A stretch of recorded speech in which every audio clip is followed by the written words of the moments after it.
Nostalgia is a hell of a drug.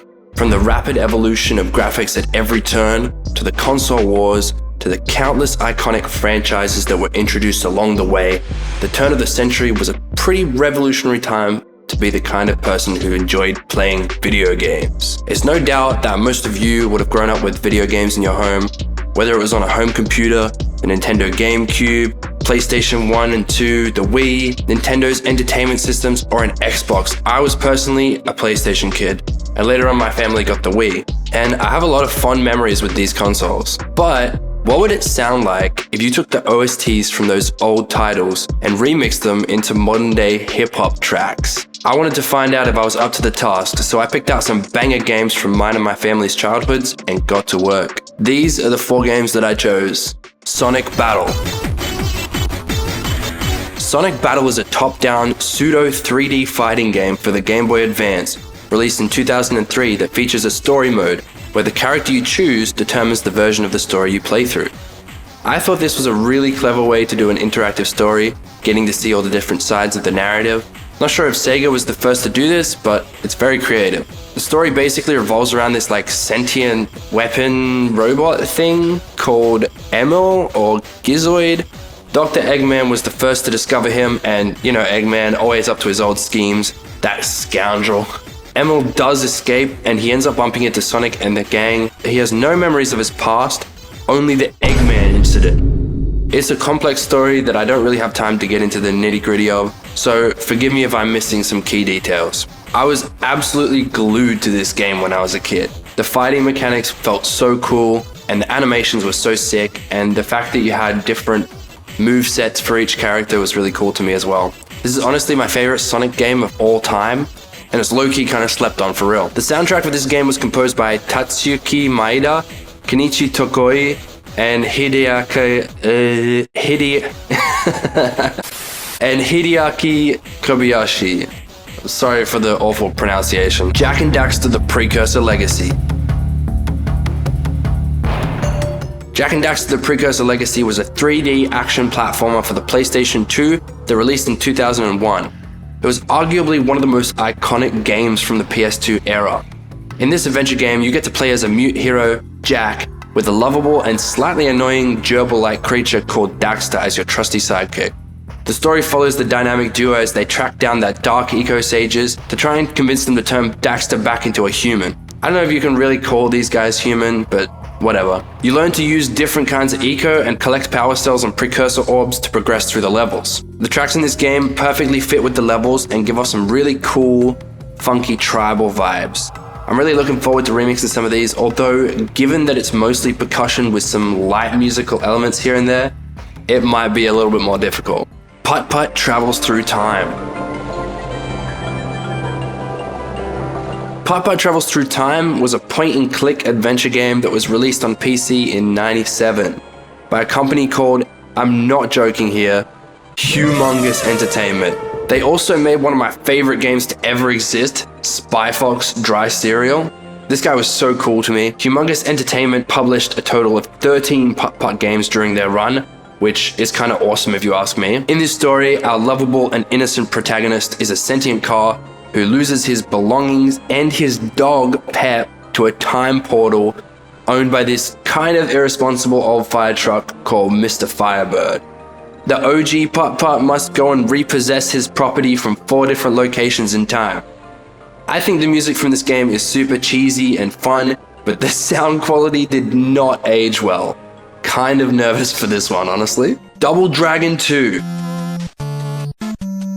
Finally, we have Double Dragon 2 for the NES. This one was originally an arcade game. You know those old payphone looking things that had a cheap joystick and 2 buttons? What a relic, man. So Double Dragon 2 is a classic side-scrolling beat-em-up set in a post-nuclear apocalypse where the world is overrun by criminal gangs. You play as Billy and Jimmy Lee, and you have to go get revenge for the death of Billy's girlfriends at the hands of the Black Shadow Warriors. Which sounds like the name of an epic COD clan tag from the Xbox 360 days. I'm not super familiar with this game, I never played it myself, but my brother, who is a professional G-word, recommended it, so we had to include it. I did check out a playthrough, and Man, are these sounds retro. So I know I'm being a little bit liberal with the term retro here, as most of these games are post 2000, but technically a retro game is just one that's been decommissioned and no longer produced. Also, just to make you all feel old like I did when I was researching this stuff, the PlayStation 2 is 25 years old this year. Yeah. To make things even more interesting for myself, I added some rules that change as we move through the different games. You know, give it some progression, make it really feel like a video game. So here are the rules. For the first song, I'm allowed to use any sound, any VST, anything to add to the instrumental. So instruments, drum kits, bass, whatever I need. Obviously, I still have to use the game sounds for this, but this one should be reasonably chill. For the second, I can only use drum sounds from my library. So that means no VSTs at all. For the third one, I'll be able to use any hi-hats, claps, and snares. But if I wanted to add a kick, an 808, some percussion, anything like that, I'm gonna have to get kind of creative with the game sounds. And for the final, most retro game on this list, I won't be able to use any sounds outside of the actual soundtrack itself. So that's going to be really interesting. I thought it would be fun to, as we go further back in time, have less and less modern tools at my disposal. Felt kind of fitting. Well, without further ado, let's see what I can cook up.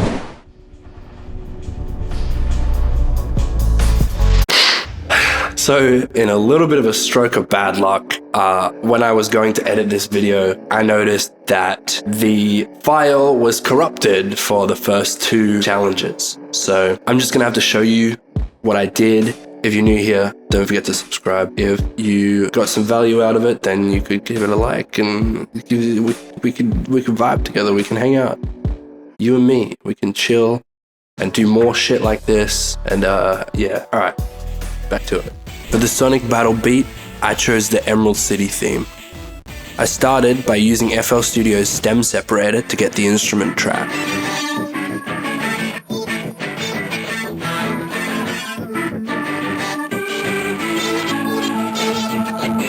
I used some EQ and some reverb to make it less abrasive and in your face. Also, I didn't feel the need to chop up the sample or mess with anything. The vibe of this thing just awakened something in me. Maybe it was the nostalgia making me giddy, or maybe it was the 4 cups of coffee that I had before I got started. For the intro of the beat, I added this break, a reverse cymbal, and a drum fill to bring it all in. This is what that sounds like all together.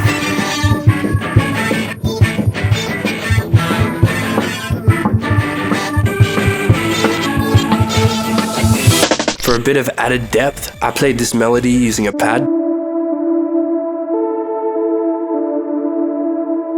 For the drums, I added this kick, this 808, this open hi-hat pattern, this basic trap hi-hat pattern, some snares and some percussion. But the track still sounded a bit flat, so I added a Reese bass that was playing the same notes as the 808, but with all the sub cut out so it didn't clash.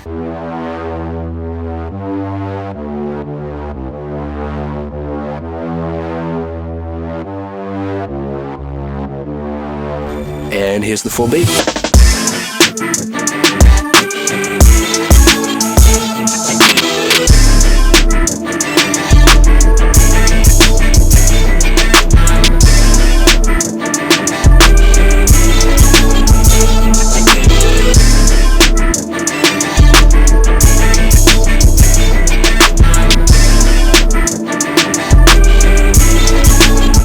Hey, I was watching that. I chose the Fire Canyon theme for my Jak and Daxter type beat. This instrumental is packed with tension and movement, especially in the drums. After separating the stems, I was able to make these 2 drum loops.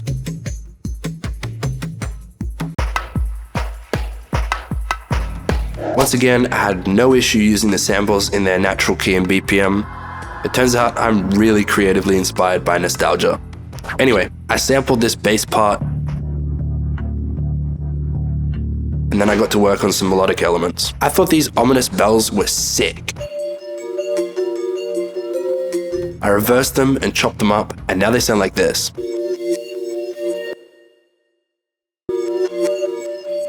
I reused the same trick as the start of the Sonic beat here and brought the beat in with a reverse cymbal and a basic fill alongside the drums from the OST.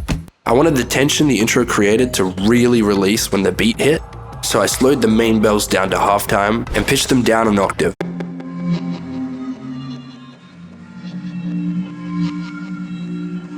Then I used this other bell as an accompaniment.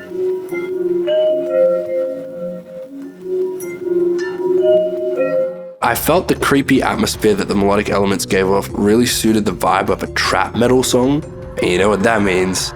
We need some booming 808s and a couple of punchy and aggressive snares. Then I gave it what I like to call the two-step treatment. Yeah, nothing too crazy with the hats. In the second section of the beat, I made a break and used this fill. That was straight out of the OST, by the way.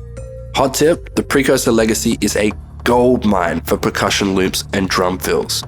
Although I don't recommend trying to put this stuff in placement tracks or like your own songs on Spotify. You might get into some hot water if you do that. Finally, I felt like the third section of the main beat needed some more energy, so I placed a crash on the 1 and the 3. And this is what everything sounds like together.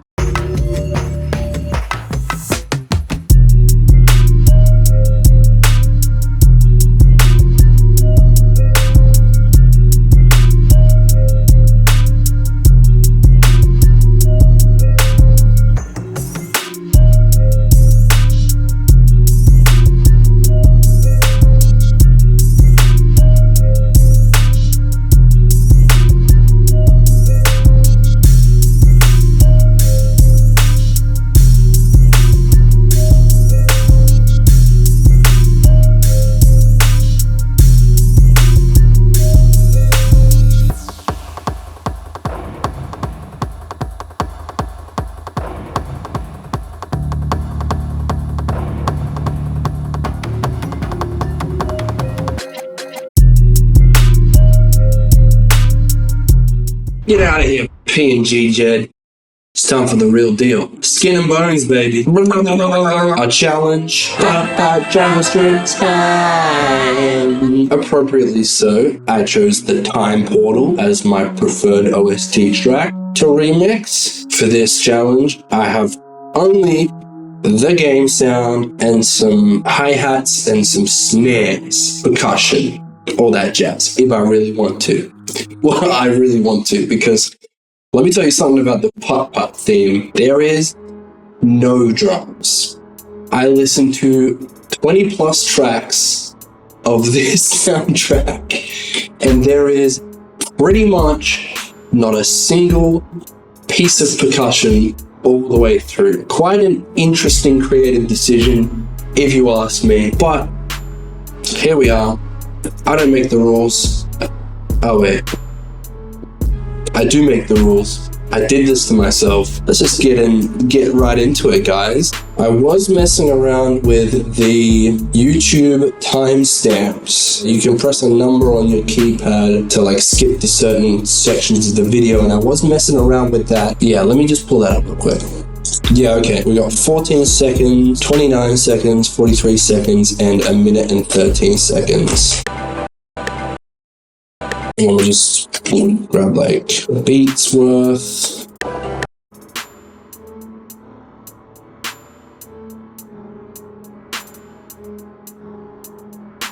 Now we have our time-coded samples. I'm going to mess around with these and see what I can come up with.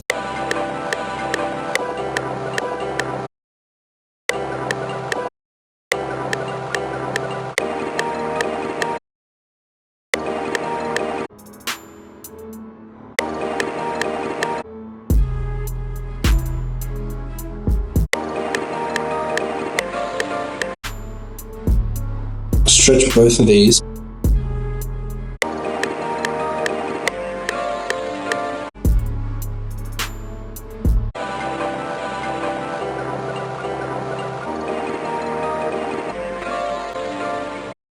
I think I'm hearing some Destroy Lonely hard rock kind of beat that could come from this. So let's just, first of all, get our hi-hats and snares. I'm gonna use some Cody kits. Shout out Cody. If you're a music producer and you haven't heard of Cody, you're missing out. Cody with an X, not an O. Go check out his kits. Support independent artists. Alright? Or I'm gonna come for you. And I'm gonna give you a fat, wet smooch.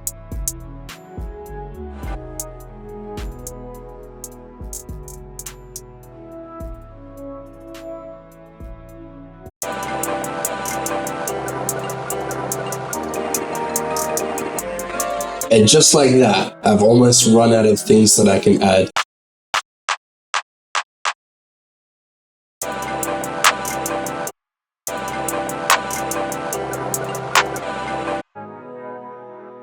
I'm going to layer that clap with a snare.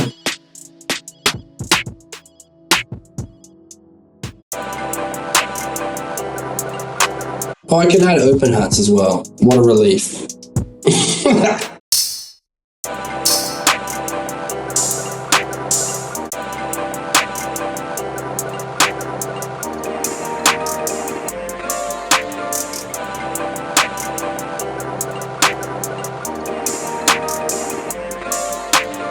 Awesome sauce. Might as well add some percussion as well.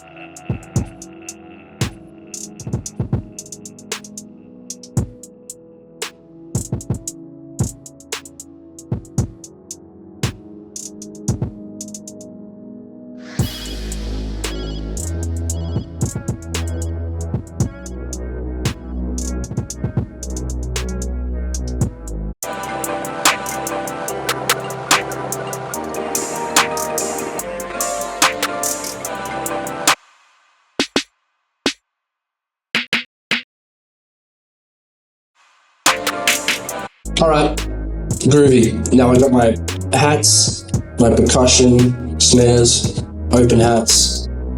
It's time to do what I've been dreading since I decided to do this challenge, which is make an 808 out of lo-fi 1997 head-ass chariot music. It kind of sounds like that, you know? Like if you would listen to this in your chariot.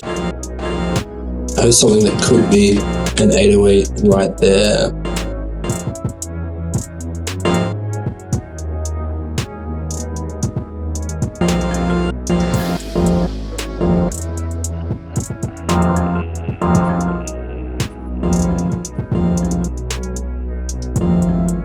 Now we're going to introduce some distortion.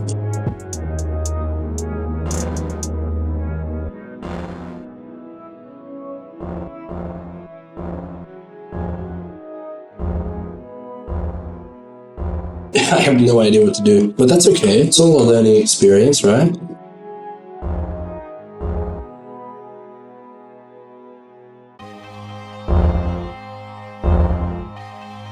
That kind of sounds like an 808, right? I'm gonna record that.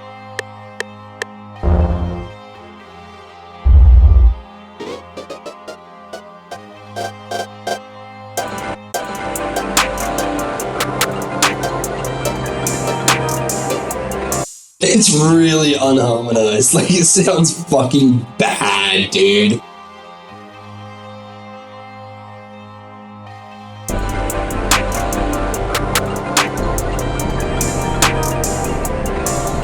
It's kind of just blending in with the rest of the track. Maybe I need some saturation.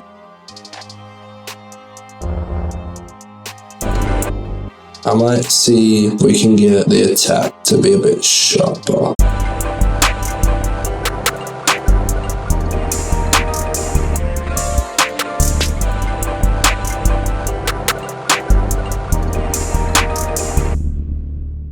Guys, I think I actually did it. I I'm so surprised by this right now. Like, this is crazy. All right, we got something. We got some music. Sure of that. And I feel like if we drive our master.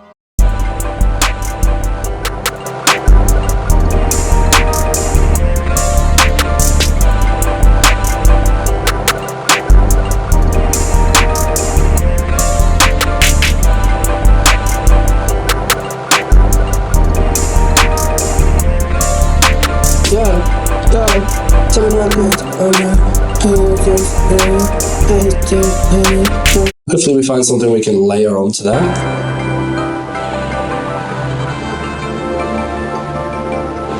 Oh, that's kind of cool.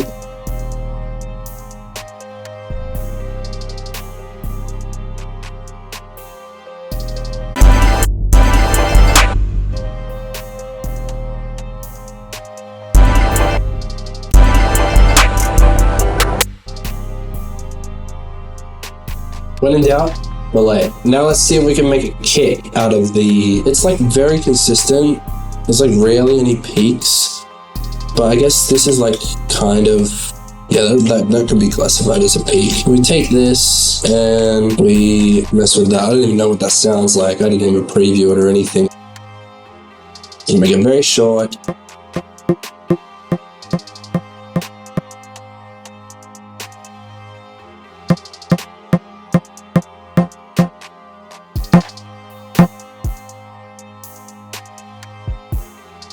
How do I give this more body?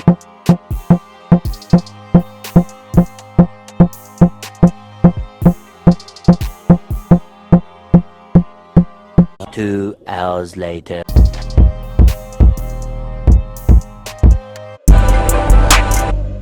Yo, we got drums, baby. Maybe if we push it into that soft clipper by like a few dB.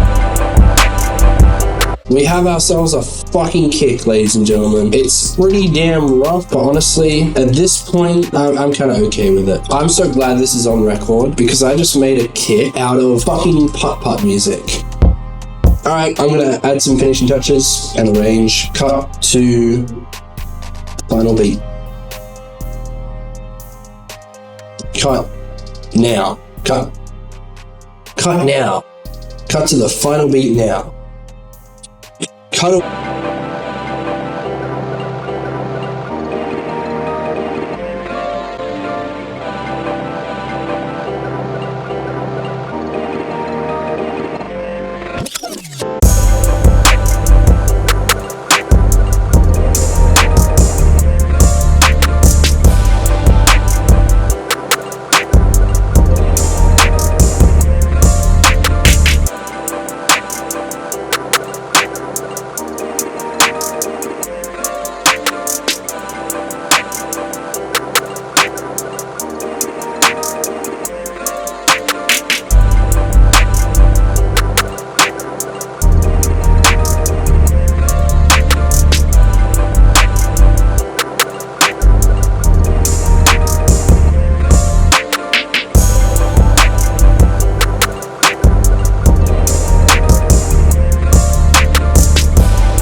Alright, here we are. Challenge 4, the ultimate challenge. For this one, I chose Mission 2. This is what it sounds like.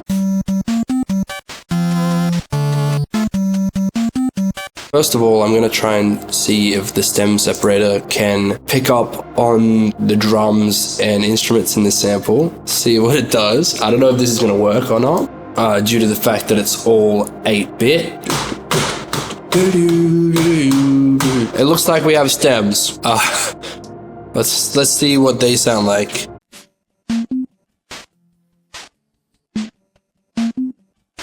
Alright. So the drum stem has included some notes from the instrument track, but that's okay because it has excellently separated these little sounds, which I'm sure you can see where this is going. That is almost a perfect shaker. And that, with like the most minimal amount of processing, I'm already hearing that as a snare.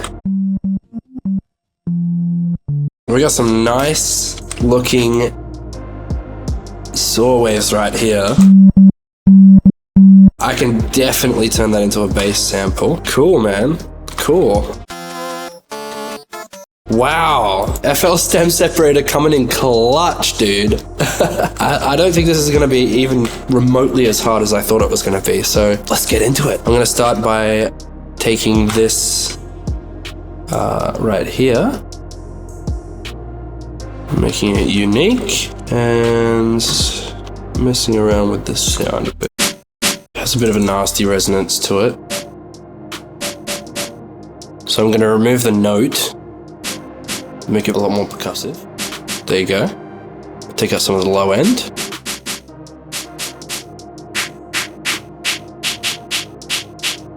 Okay, beautiful.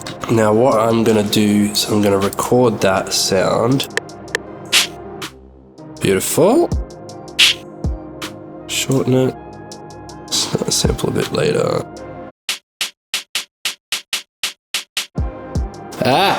There you go. We got a little hi-hat.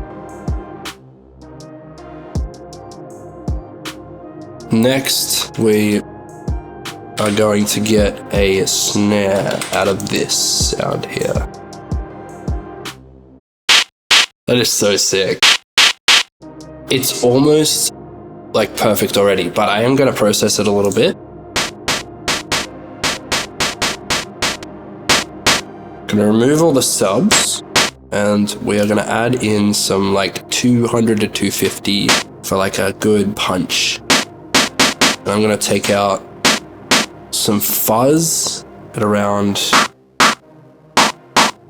yeah, around there. There is a lot of information in this snare right here, so I could definitely take this in a lot of different directions. I could have a very punchy snare. I could have a very kind of lo-fi snare. Groovy. Alright, I'm gonna record that. Well, actually, I might put it through a limiter first. Slow attack, fast release. Nah, you know what? I'm gonna use a transient shaper instead. Oh my god. It was at this moment that he knew. He fucked up. Please don't crash. Please don't crash, please. Man, come on. Oh, fuck! Oh! Alright, well, unfortunately, FL decided to crash, but I didn't lose too much progress. Gonna save now. Even though FL crashed, I did make those samples unique, so I should be able to drag those in, I just realized. All is not lost, my friends. I'm okay. I'm not gonna crash out, it's fine. That's sick. Alright, we got hi-hats, we got a snare, now we just need a kick. I feel like I could turn that into a kick. Listen, alright, if I can turn Putt-Putt music into a kick, then I can turn this shit into a kick. No problem. Let's get it, gang. Let's make this kick, baby.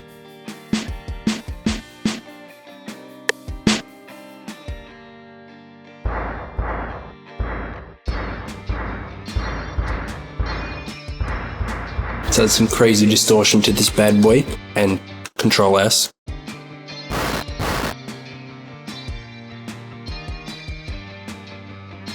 Shout out my resilience. Couldn't do it without ya. An interesting sound, but it's not a kick. Is kick the hardest to make? It feels like it is. I don't know why. Maybe I'm just really bad at this. Okay, starting to get a little bit more in the realm of a kick.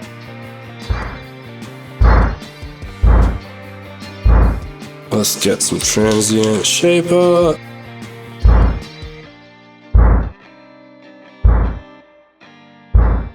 That note sounds the best.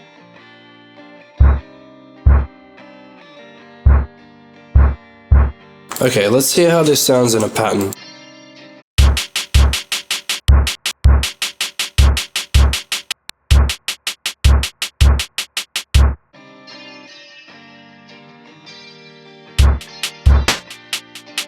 Alright, here's what I'm thinking right now. If I can get something that has like a sharp transient, then if I layer that with the kick, it should make it sound a little bit more like a modern trap kick.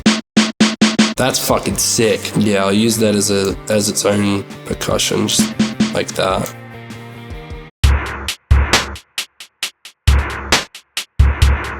Okay, alright, it's not quite there. But, oops, that's cool. We have our drum loop, guys. So there you go. Mission success. We have created drums from an 8-bit game soundtrack. Anything is possible, guys. In English, anything is possible. So I guess now all that's left to do is find some instruments to sample, kind of thing. I'm gonna take that sound.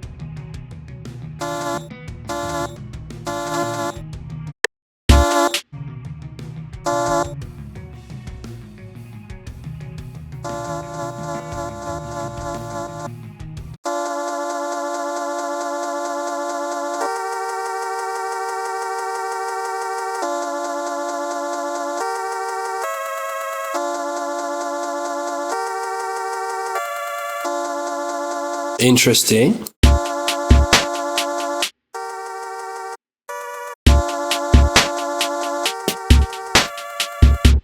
Alright, it's coming together. Let me see what else I can snatch from the soundtrack.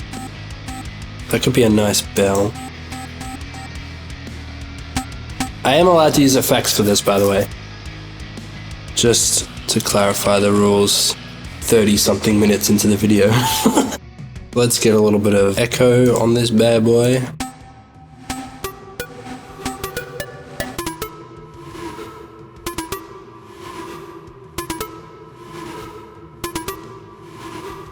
I like that.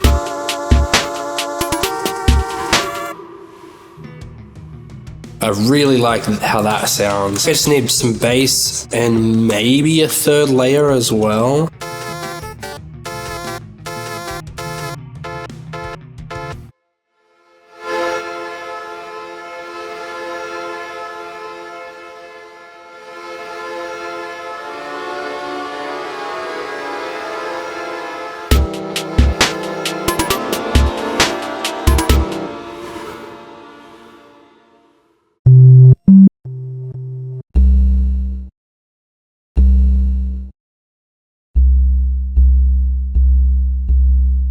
That almost sounds like an 808 already.